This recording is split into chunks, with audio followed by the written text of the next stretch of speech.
بسم اللہ الرحمن الرحیم.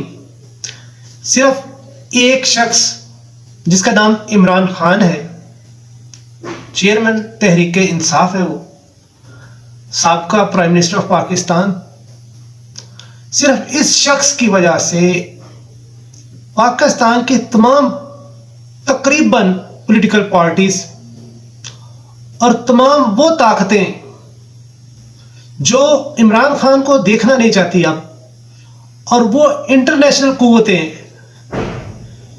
جو عمران خان کی جو مقبولیت ہے عوام میں اس سے خائف ہے، کیونکہ وہ ان کی بات نہیں مان رہے تھے.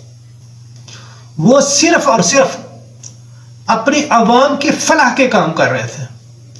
وہ کہہ رہے تھے کہ اقوام عالم کے ساتھ پاکستان کے بس بین الاقوامی سطح پر جو تعلقات ہوں گے وہ ایکویلٹی بیس پہ، غلامی پہ نہیں، صرف ماننے پہ نہیں، ایکویلٹی پہ ہوں گے، برابری کی سطح پہ بات ہوگی.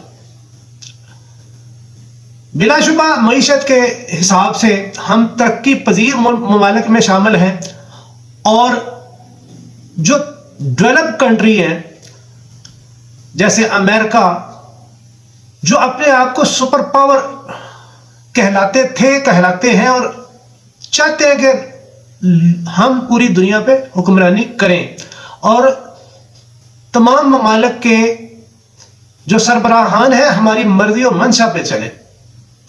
لیکن اللہ تعالیٰ نے یہ ایک ایسا لیڈر عطا کیا جو ان کی آنکھوں میں بھی آنکھیں ڈال کر بات کرتا تھا، اپنے ملک کے لیے، اپنی عوام کے لیے. اس نے کیا کیا؟ اس کا گناہ کیا تھا؟ ریاست مدینہ کا کیا؟ کرونا وبا کے دوران کیا اس نے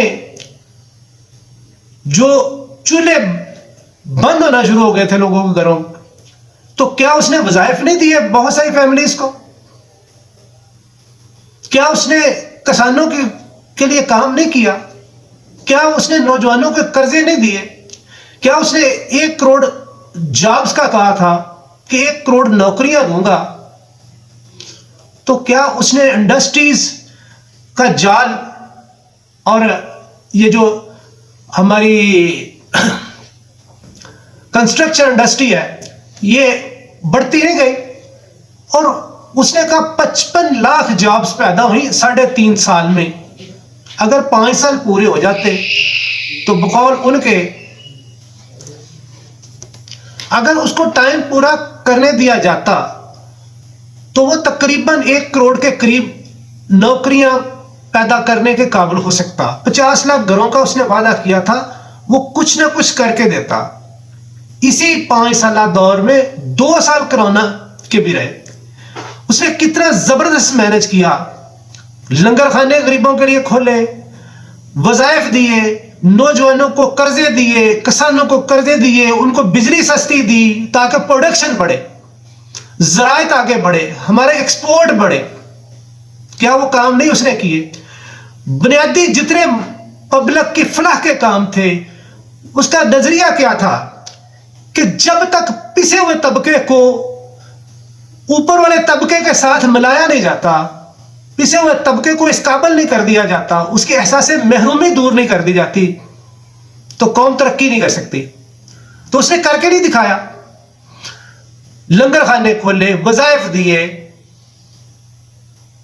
پسے ہوئے طبقے کو اٹھایا، اور اس نے مثالیں دی کہ نبی پاک صلی اللہ علیہ وآلہ وسلم پسے ہوئے طبقے کو اٹھاتے رہے. چائنا نے 70 کروڑ، یہ اسی نے بتایا نا، اتنے لوگ اوپر اٹھائے اور اس کے لیے مسلسل کام کرتا رہا. جو پانی کی بوتل میں جو پانی بچ جاتا اس کو ضائع کرنے سے منع کرتا کہ پھر میں پی لیتا، میری قوم کا پیسہ ہے، یہ ٹیکس کا پیسہ ہے. جو پرائم منسٹر ہاؤس میں بیٹھ کے کام کرتا رہتا، اس نے دوسرے بہت سارے گھروں کو ڈکلیئر نہیں کیا ہوا تھا، شاہانہ خرچے نہیں تھے جس کے. کیا تکلیف تھی بین الاقوامی قوتوں کو، کیا ڈر تھا بین الاقوامی قوتوں کو اس سے اور اندرونی قوتوں کو بھی. کیونکہ وہ بات نہیں مانتا تھا. وہ صرف وہی بات کرتا تھا, وہی بات مانتا تھا, اسی پہ عمل کرتا تھا جو اس کی قوم کی فلاح کے لیے تھی. جس کام سے بھی اس کی قوم کو ترقی نصیب ہوتی, جس سے اس کی عوام کو فائدہ ہوتا, وہ صرف وہی بات مانتا تھا. وہ غیر کی ہو اپنے کی ہو, جس سے اپنی قوم کی فلاح نظر آتی, وہ وہی مانتا تھا. یہی اس کا قصور تھا. یہی وجہ ہے کہ جب 9 تاریخ کو بیرونی طاقتوں نے اور اندرونی طاقتوں نے مل کر 9 اپریل کو تحریک عدم اعتماد کو کامیاب کروایا, وہ گھر چلا گیا ایک ڈائری اٹھا کے, اور صرف قوم سے یہ اپیل کی کہ کل احتجاج کرنا.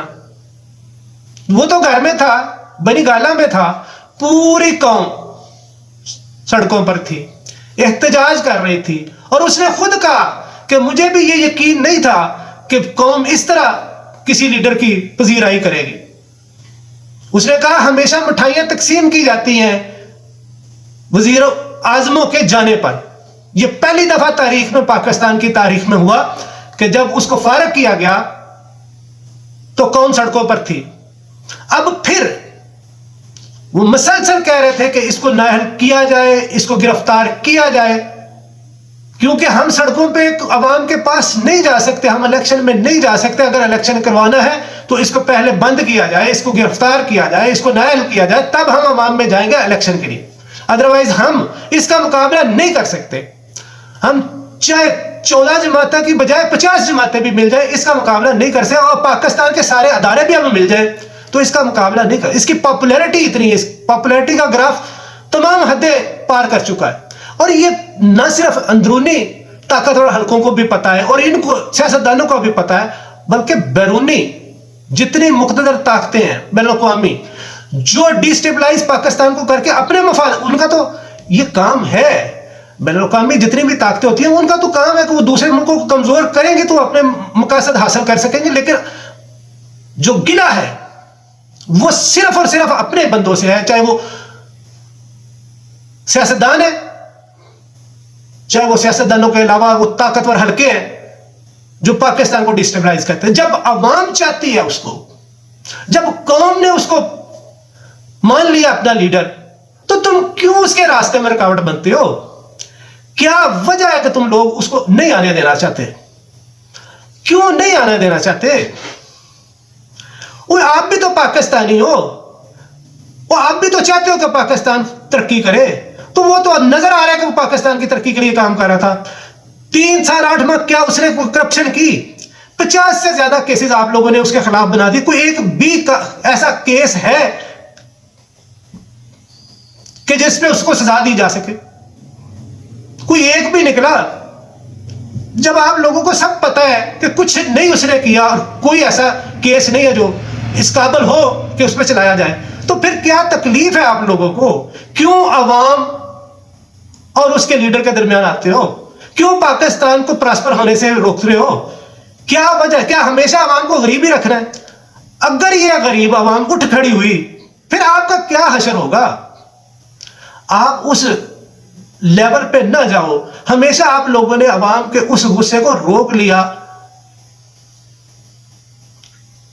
اب ایسا شاید نہ ہو, اس لیے آپ نے بہت پلاننگز کی ہوں گی. اللہ کرے کہ آپ کو سمجھ آ جائے اور آپ باز آ جائیں. اللہ حافظ.